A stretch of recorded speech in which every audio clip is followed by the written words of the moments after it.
Section 1. You will hear two flatmates, Tom and Richard, talking about their new flatmate who has just moved in the week before. First, you have some time to look at questions 1 to 6.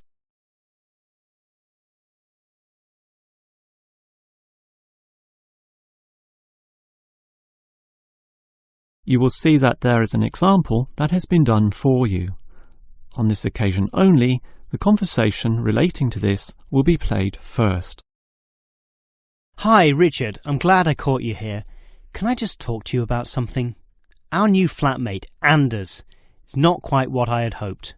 I was wondering if you shared my concerns about some of his behaviour.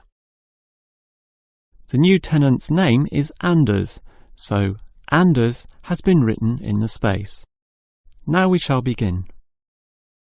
You should answer the questions as you listen, because you will not hear the recording a second time. Now listen carefully and answer questions 1 to 6. Hi, Richard. I'm glad I caught you here. Can I just talk to you about something? Our new flatmate, Anders, is not quite what I had hoped. I was wondering if you shared my concerns about some of his behaviour. Yes, Tom, I know what you mean, but we can't be entirely negative. He has good points. I mean, at least he's quiet. He doesn't play loud music all night or bother others or turn his TV up, disturbing everyone. Sure, he's quiet, but remember our last flatmate?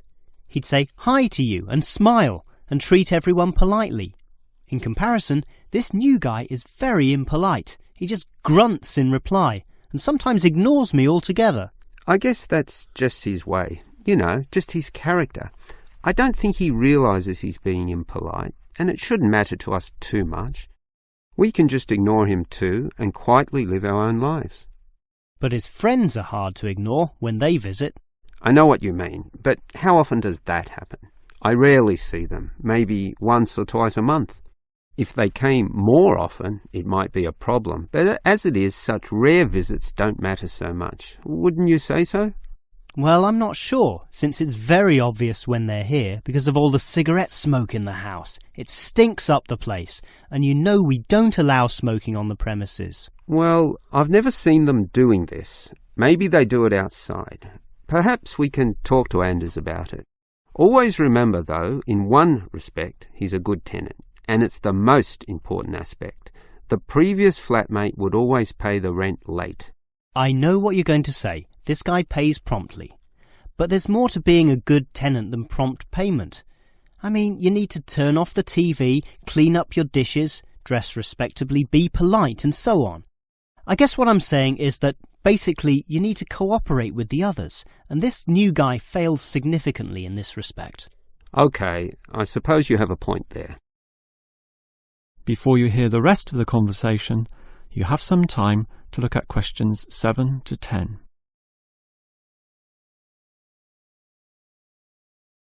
Now listen and answer questions 7 to 10. I tell you what, Tom, why don't we talk to our new flatmate, Anders, about these issues? If we throw him out, we'll have to go to all the trouble of finding another flatmate, who might not necessarily be much better. So, let's give the current guy a chance. Here, I've got a piece of paper, so let's make a short list of issues to discuss with him. Get it out into the open. Sure, we'll give him one more chance. So, write communication, and let's tell him to... Well, we can't change a person's personality overnight. So why don't we have a weekly tenants meeting, and we can just ask him to attend. That way, we can get to know him better. I'll write attend meeting, and we can take it from there. OK, but we have to tell him about his friends. They can't just do whatever they want. Write a heading friends, and then write don't smoke anywhere, inside or outside. Well, instead of being so direct and possibly causing offence, I'll just write follow rules, and verbally mention the rules. TV off by 10 p.m, no loud music or bad behaviour, including smoking. OK, do that, but I still think we need to specifically mention that last issue. You know how I can't stand the habit.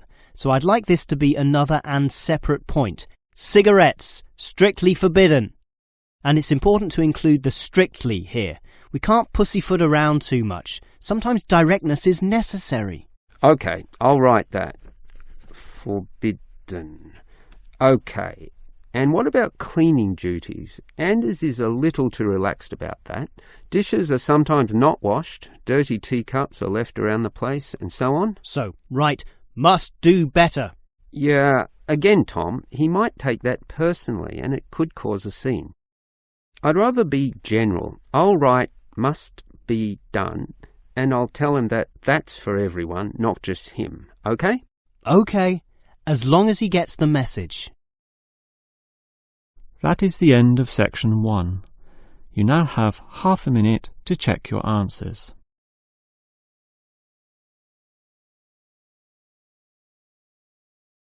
Now turn to section 2. Preparing for Ielts? Still practicing on paper, but planning to take the computer-based test? At IeltsOneStopCBT.com, you can practice listening and reading in the exact computer-based format. Experience the timer, the screens, and the tools, just like the real exam. Get used to computer navigation and time management. Improve your speed and accuracy. Practice anywhere, anytime, on your device. Join thousands of students who are practicing smarter, not harder. Visit IeltsOneStopCBT.com. Section 2. You will hear a first aid officer talking to a group of factory workers about emergency first aid. First, you have some time to look at questions 11 to 17.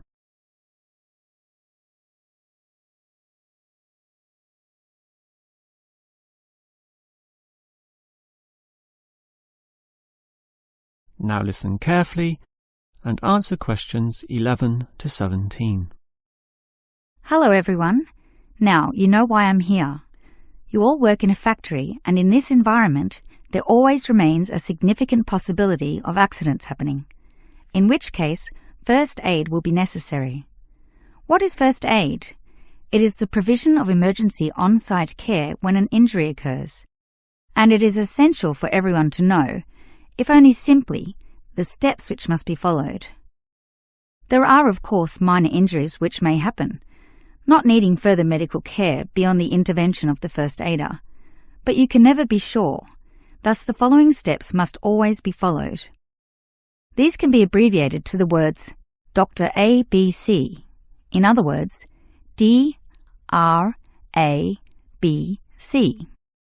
The D stands for danger, and that's the first issue to keep in mind. When an accident happens, immediately ascertain that the environment is safe. That, for example, nothing else will fall or break or cause accidents.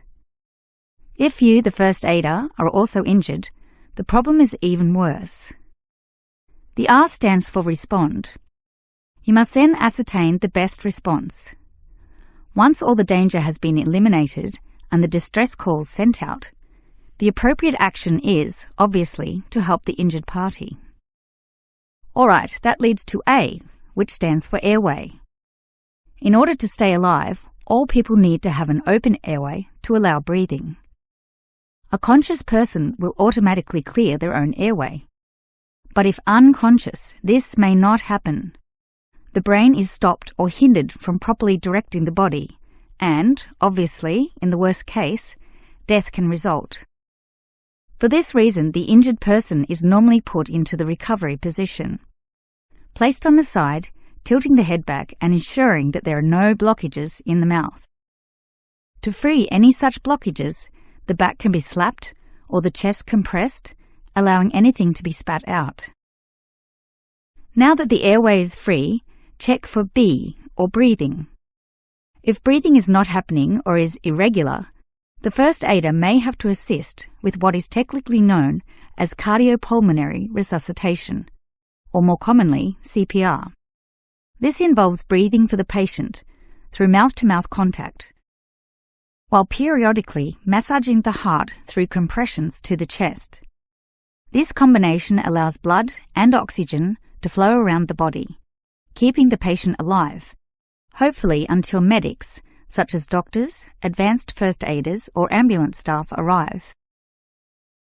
Before you hear the rest of the talk, you have some time to look at questions 18 to 20.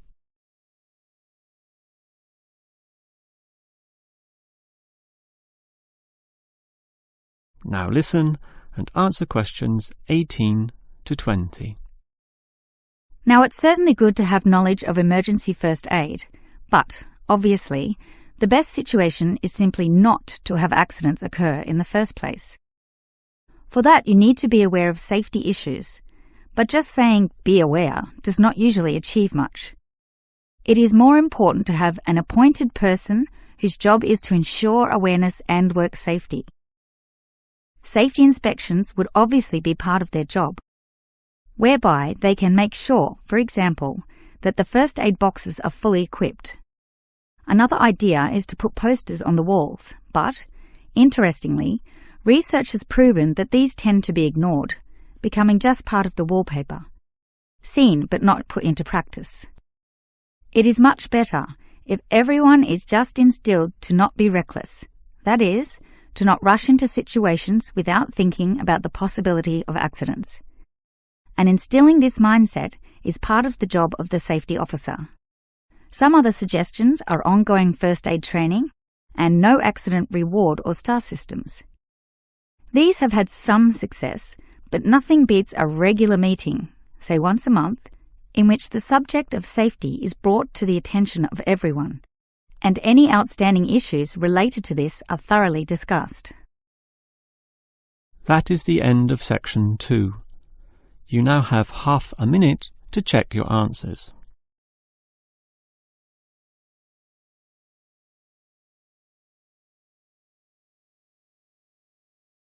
Now turn to section 3. Section 3. You will hear two students, Frank and Nicole, discussing their research on university waste. First, you have some time to look at questions 21 to 25.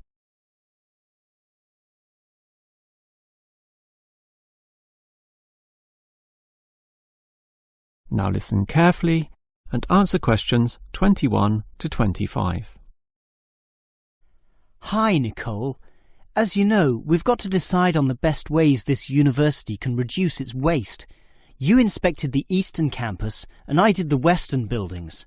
Did you do all the interviews as well? Yes, I interviewed all the staff, who made some good observations, and I interviewed some of the students. The students said little that was interesting.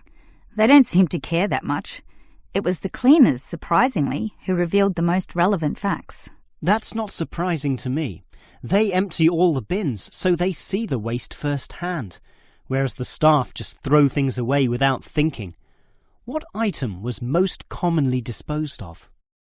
Well, it really depended on where I interviewed. In the cafeteria precinct, obviously paper plates and cups were thrown away all over the place.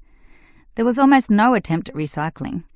However, across the university in general, it was paper copying that filled up most bins, far more than plastic or other forms of waste.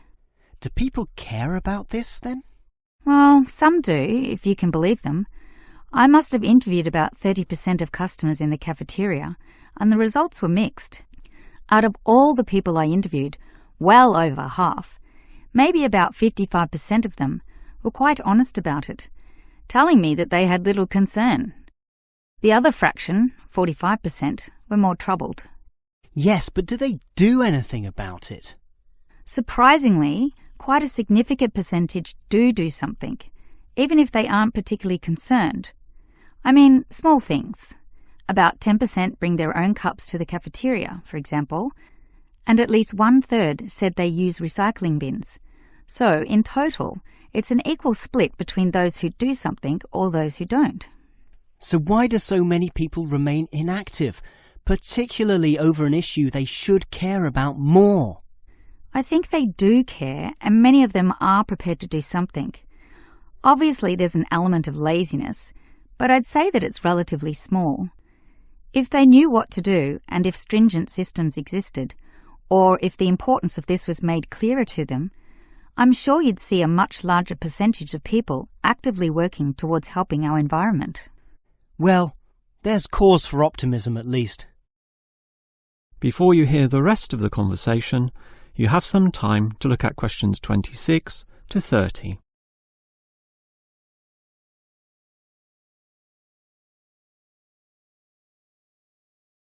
Now listen and answer questions 26 to 30. Clearly then, there's a significant waste of paper here at this university, so I've worked out one practical suggestion which could help reduce it, specifically the waste from the excess photocopying. Let me hear it then. Obviously, for a start, we've got to ensure that people, including the staff, without exception, copy both sides of a page. We can't tolerate single-sided copying. It's just far too wasteful.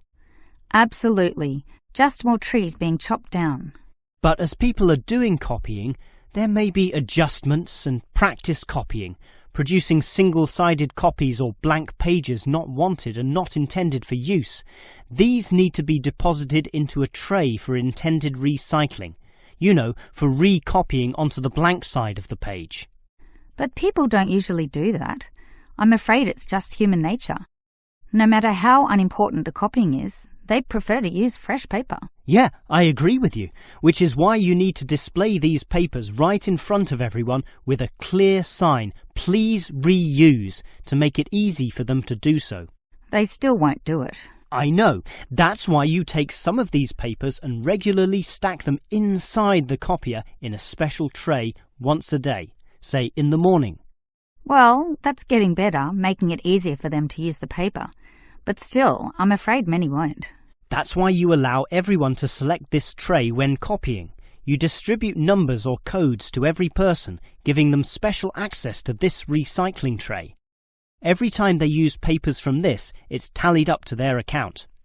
I know I'm sounding a bit negative, or even cynical here, but why should they bother using that tray? Because the person who does the most copying from this recycling tray gets, say, a cinema pass or lottery ticket or some other sort of reward. Oh, right. Now that's a system which might just work. Let's trial it in the office and see what happens. That is the end of section 3. You now have half a minute to check your answers.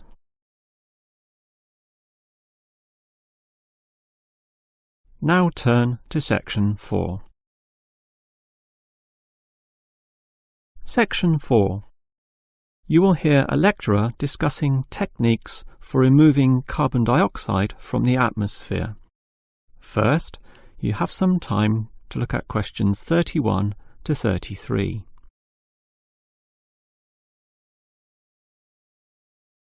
Now listen carefully and answer questions 31 to 33.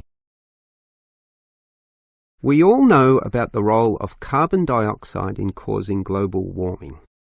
Obviously, society needs to reduce the release of carbon dioxide, otherwise known as CO2. This gas comes from the burning of fossil fuels, such as coal and oil, and it is virtually impossible for society to prevent or even limit such activity. Our need for energy and power is just too great. Instead, a more practical idea is to collect the carbon dioxide from the burning process, for example, directly from the chimneys of power stations, and somehow prevent this gas from being released into the environment. To do that, you need to store it somehow, and that has to be essentially forever. It is perhaps for this reason that many believe that, rather than storing the carbon dioxide as a gas, it is better to react it with metal oxides, such as magnesium or calcium, which results in the formation of a hard carbonate material. The gas is, in effect, turned into a stable and unreactive solid, which can simply be dumped anywhere. This process actually occurs naturally, although very, very slowly, and is one cause of the surface limestone in the world. But this slow reaction speed is the problem. Even when enhancing this process through high temperature and pressure, or pre-treatment of the mineral, it is still far too slow to be economical. One other technique which has been suggested is to pump the gas to the bottom of the ocean, where it would react with compounds in the seawater, forming carbonic acid. However, this alternative has now been ruled out. The CO2 may be removed from the atmosphere, but the high oceanic acidity which would result raises its own set of problems, mostly with all the delicate life and the intricate food chains in the seawater, some on which we ourselves depend, and that's something which no one wants to experiment with. Before you hear the rest of the lecture, you have some time to look at questions 34 to 40.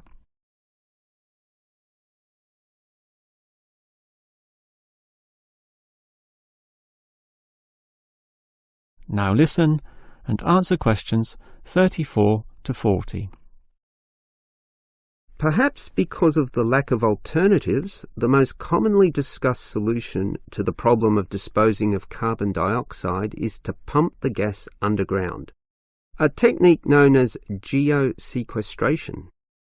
In this system, the CO2, for example, could be pumped into underground pockets within depleted oil wells or disused coal tunnels.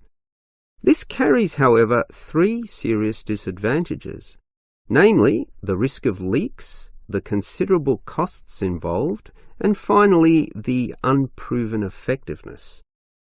Let us look at those three disadvantages in detail. Firstly, there is the risk of leaks. Although the gas would be deep and sealed over by masses of rock and earth, the huge pressures in these spaces would turn the gas into a liquid state, capable of moving through rock fissures or faults. This could allow the gas to eventually be released to the surface. Since CO2 is heavier than air, and thus pushes oxygen aside, such leaks could result in the suffocation of thousands or tens of thousands of people, certainly not a consequence to be taken lightly. Natural CO2 leakage from volcanic buildup has already witnessed such deadly events. The other problem of geosequestration is the cost. The time and effort spent on materials and construction, primarily the pipework through which the gas would travel, does not come cheaply. So, if this system were to be implemented in, say, coal-fired power plants, the extra cost would have to be paid by the electricity user, whose bills would almost double as a consequence. Few people are prepared to pay this much simply to make a small dent on the effects of global warming. And this leads to the final problem. The most basic question is whether geosequestration actually reduces global warming. The problem here is that the energy needed to create and drive the sequestration process would require approximately a quarter of a coal-fired electricity plant's output. In other words, the plant would have to burn 1/4 more of its coal just to account for the sequestration of the carbon dioxide. And with coal producing other noxious pollutants, such as sulfur, ash, and heavy metals, the environment is hardly benefited at all. Nevertheless, there are many active experimental efforts underway, primarily in oil production sites. These are small, but intensively monitored and analysed. All we can say now is that the jury is still out on whether underground carbon storage will one day be feasible. That is the end of section 4. You now have half a minute to check your answers.